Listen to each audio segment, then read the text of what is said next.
इस वीडियो में हम समझेंगे मांग की कीमत लोच के प्रकार। In this video we will try to understand the different types of price elasticity of demand. इससे पहले वाले वीडियो में हमने समझा था कि प्राइस इलास्टिसिटी ऑफ डिमांड होता क्या है, मांग की कीमत लोच होती क्या है। और ये हमने देखा था कि मांग की कीमत लोच क्या होती है। कीमत में आनुपातिक परिवर्तन होने से मांग में कितना आनुपातिक परिवर्तन होता है। The proportionate change in demand as a result of a proportionate change in price is known as the price elasticity of demand. हाँ बच्चों, उस वीडियो में मैं बताना भूल गई थी, in place of proportionate percentage change भी हम लिख सकते हैं, प्रतिशत परिवर्तन भी लिखा जा सकता है। डिफरेंस फॉर्मूला में सिर्फ इतना आएगा कि delta Q x upon Q x into 100 करेंगे और नीचे भी delta P x upon P x into 100 करेंगे तो वो 100 और 100 कैंसिल हो जाएगा। फॉर्मूला अल्टीमेटली आपका सेम रहेगा जो पिछले वीडियो में हमने देखा था। कमिंग बैक इस वीडियो पर यहाँ वापस आते हैं और हम देखेंगे कि मांग की कीमत लोच कितने प्रकार की हो सकती है। तो 5 प्रकार की हो सकती है, यहाँ 3 लिखा हुआ है। पहले ये बात करिए, उसके बाद हम आगे चलते हैं। तो पहला जो है वो है परफेक्टली इन इलास्टिक डिमांड, पूर्णतः बेलोचपूर्ण मांग। तो पूर्णतः बेलोचपूर्ण मांग क्या होती है, पहले सुन लो और उसके बाद हम देखेंगे कि डायग्राम से इसको हम कैसे समझ सकते हैं। कीमत में परिवर्तन से यदि मांग में कोई परिवर्तन नहीं होता है तो हम कहते हैं कि मांग बिल्कुल बेलोचपूर्ण है। If there is no change in demand with any change in price, then demand is said to be perfectly inelastic. अगर हम इसको डिमांड कर्व से समझेंगे तो क्या होगा, अब ध्यान से देखो। ये है y o x, यहाँ हम लेते हैं क्वांटिटी मात्रा और यहाँ हम लेते हैं प्राइस। ये है हमारा डिमांड कर्व। ये तो हमारा नॉर्मल डिमांड कर्व है। अगर डिमांड परफेक्टली इन इलास्टिक है, मांग यदि पूर्णतः बेलोचपूर्ण है तो डिमांड कर्व कैसा होगा, ये बिल्कुल एक लंबवत रेखा होगी एक्स अक्ष पर। It will be a straight line vertical on the X axis Y. आप देखिए, suppose price is equal to P1, मान लिया कीमत OP1 के बराबर है तो मांग कितना होगा बच्चों, इस डिमांड कर्व के अनुसार मांग OQ1 होगा। ठीक है, मान लो कीमत बढ़कर P2 हो जाता है तो डिमांड क्या हुआ, डिमांड फिर भी उतना ही रहता है, OQ1 ही रहता है ना।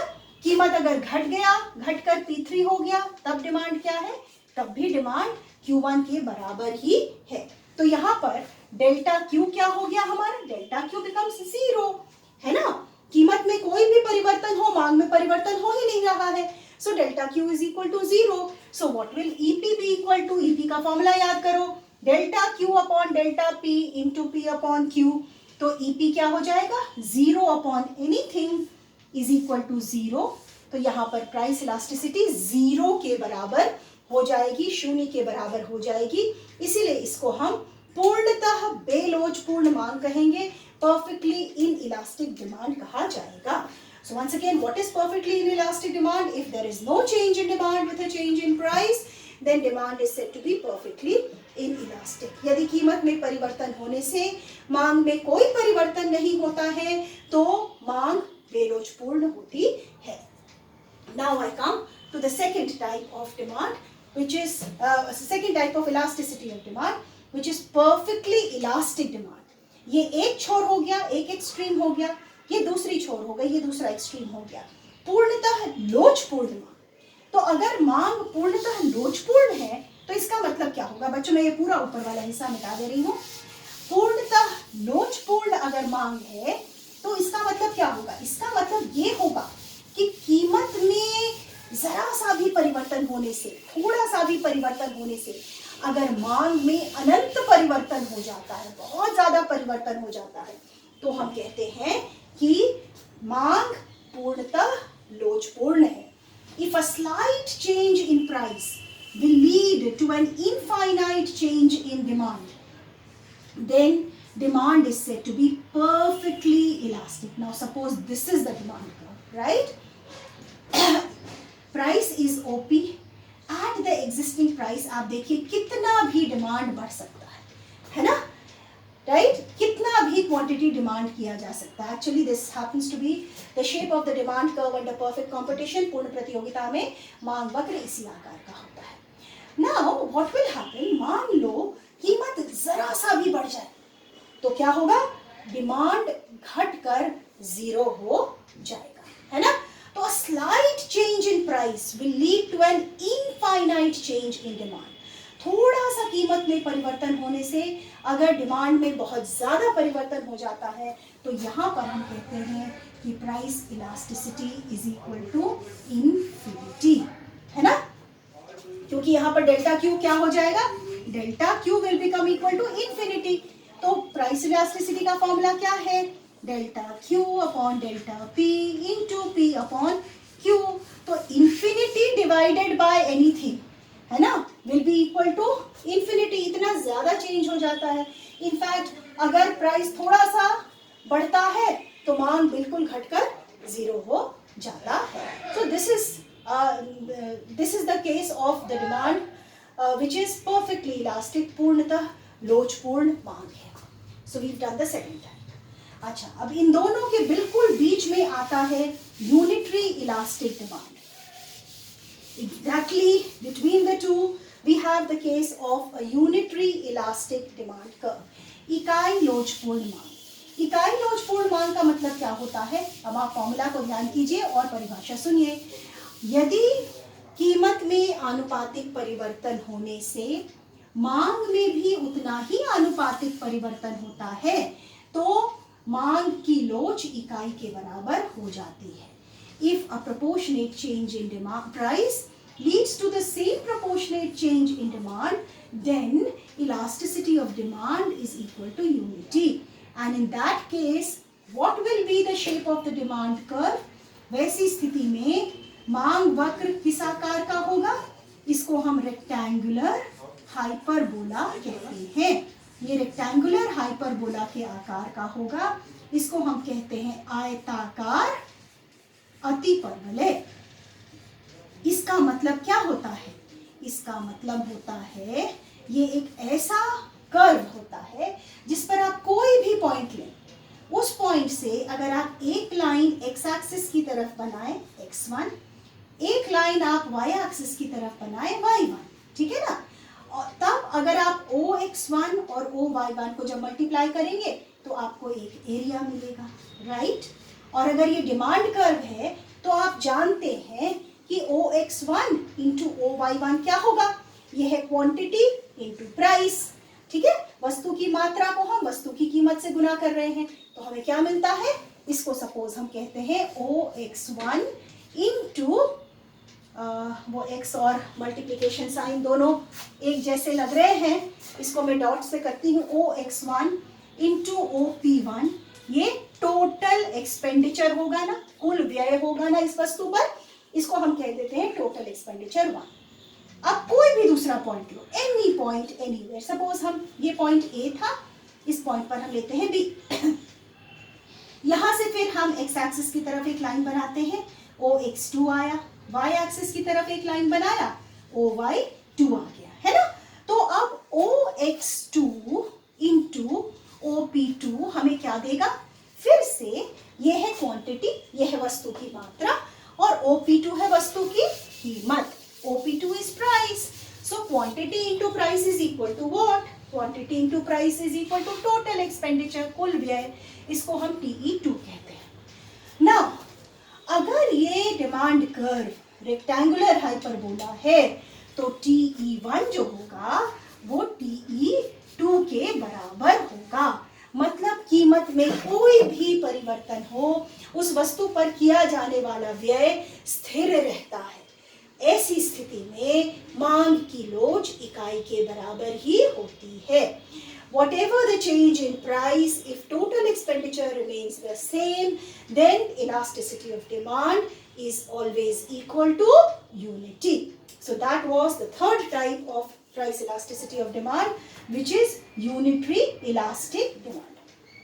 अब हम आते हैं दो और प्रकार की मांग की लोच हमें करनी है, और हम चौथे प्रकार पर आते हैं।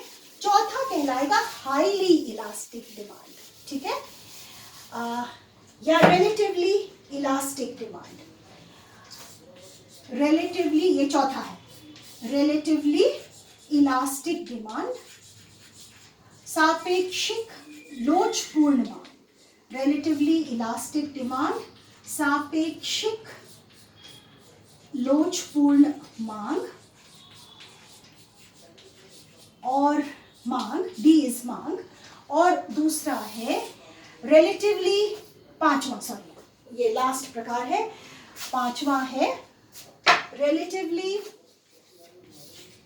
Inelastic demand. Relatively inelastic demand, inelastic demand, सापेक्षिक बेलोचपूर्ण मांग, सापेक्षिक बेलोचपूर्ण मांग। ओके, अच्छा, न्यूमेरिकली क्या होगा? इसका मतलब होगा कि price elasticity is greater than 1, मांग की कीमत लोच इकाई से अधिक है, और इसका मतलब होगा कि मांग की लोच इकाई से कम है। This means that price elasticity is less than 1. Let us have a look at the diagrams. हम एक बार इसकी रेखा चित्र बनाकर देख लें। दोनों में डिफरेंस क्या होगा? अगेन एक्स एक्सिस पर हम क्वांटिटी लेते हैं, वाई एक्सिस पर प्राइस लेते हैं। तो अगर रिलेटिवली इलास्टिक डिमांड है ना बच्चों, तो ये फ्लैट डिमांड कर्व होगा, और अगर रिलेटिवली इनइलास्टिक डिमांड है तो डिमांड कर्व कैसा होगा? ये डिमांड कर्व रिलेटिवली स्टीप होगा, ये होगा demand curve. Let us see how and what does this mean. हम देखते हैं कि इसका ऐसा क्यों है और इसका क्या मतलब है। अब देखो, सपोज यहाँ प्राइस P1 है, तो डिमांड कितना है? डिमांड Q1 है। मान लिया कीमत में थोड़ा सा परिवर्तन होता है, P2 होता है, तो डिमांड में देखो कितना परिवर्तन हो जाता है, Q2 हो जाता है ना। तो कीमत का परिवर्तन डेल्टा P इतना सा है, और डेल्टा Q कितना है? इतना सारा है ना। तो how do we define relatively elastic demand? तो हम सापेक्षिक लोचपूर्ण मांग को परिभाषित कैसे करते हैं? If a small change in price leads to a large change in demand, then demand is said to be relatively elastic. कीमत में कम परिवर्तन होने से यदि मांग में अधिक परिवर्तन हो जाता है तो मांग सापेक्षिक लोचपूर्ण कहलाता है।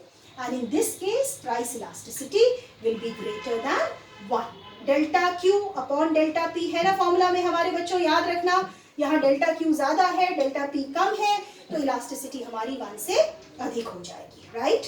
यहाँ देखते हैं क्या होगा। इस डायग्राम में देखो, सपोज प्राइस P1 है ना, तो प्राइस P1 है तो डिमांड Q1 है। प्राइस अगर P2 हो जाता है तो देखो डिमांड कितना होता है? डिमांड Q2 हो जाता है। यहाँ क्या हो रहा है? दिस इज डेल्टा P, ये है change in price, and this is delta Q, ये है चेंज इन क्वांटिटी। बच्चों डेल्टा मैं ट्रायंगल को कह रही हूँ, और डेल्टा का मतलब होता है चेंज, परिवर्तन। तो यहाँ पर क्या हो रहा है? आप देखिए कीमत में परिवर्तन अधिक है और मांग में परिवर्तन कम है ना। Here the change in price is more compared to the change in quantity. So how do we define relatively inelastic demand? हम सापेक्षिक बेलोचपूर्ण मांग को कैसे परिभाषित करते हैं? If a large change in price leads to a comparatively small change in demand, then demand is said to be relatively inelastic. यदि कीमत में अधिक परिवर्तन मांग में कम परिवर्तन लाता है तो मांग को सापेक्षिक बेलोचपूर्ण कहा जाता है। Again go back to the formula, फिर से फॉर्मूला पर वापस जाइए। फॉर्मूला क्या था हमारा? EP is equal to delta Q upon delta P, है ना। EP क्या था? Delta Q upon delta P into P upon Q।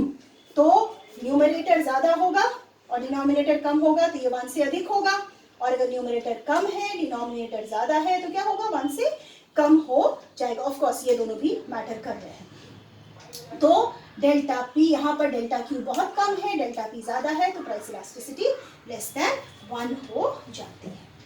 Now, this was all about the different types of price elasticity of demand. But before ending the video हम एक बार ये पांचों demand curves को एक साथ बनाकर देखते हैं. That gives us a very good comparison. एक बार हम सभी डिमांड कर्व्स, पांचों तरह के डिमांड कर्व्स को एक साथ बनाकर देखते हैं, तो ये बहुत अच्छे से हमें समझ में आता है और बहुत अच्छा भी लगता है. So let us do it. हम शुरू करेंगे 0 से. 1 2 3 4 एंड 5 में इसी में बनाती हूँ, एक लाइन से ही बनाते हैं. ठीक है. पहला है परफेक्टली इनइलास्टिक.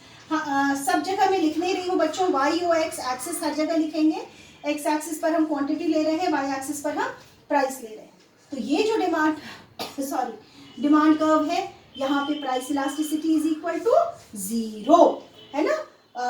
बिल्कुल वर्टिकल डिमांड कर्व. और यहाँ क्या था, बिल्कुल अगर हॉरिजॉन्टल डिमांड कर्व है तो इसमें क्या हो जाता है, price elasticity is equal to infinity.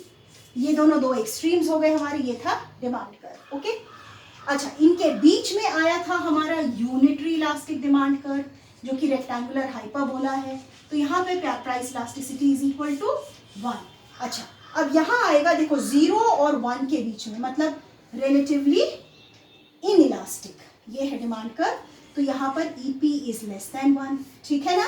और उसके बाद रिलेटिवली इलास्टिक, तो ये हो जाएगा EP is greater than 1.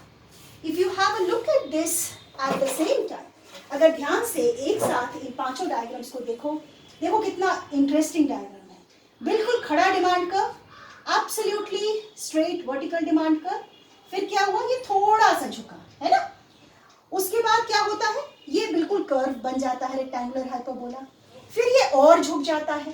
ठीक है. और फिर ये बिल्कुल सीधी समांतर रेखा हो जाती है, समानांतर रेखा हो जाती है एक्स एक्सिस के. Becomes a straight line parallel to the axis X axis. So what you have to remember, if you keep the scale straight, price elasticity is equal to 0. थोड़ा सा झुकाओ, लेस देन 1. कर्व बना दो, equal to 1. ज्यादा झुका दो, greater than 1. पूरा सीधा कर दो, equal to infinity. That is the end of this video on the price, different types of price elasticity of demand.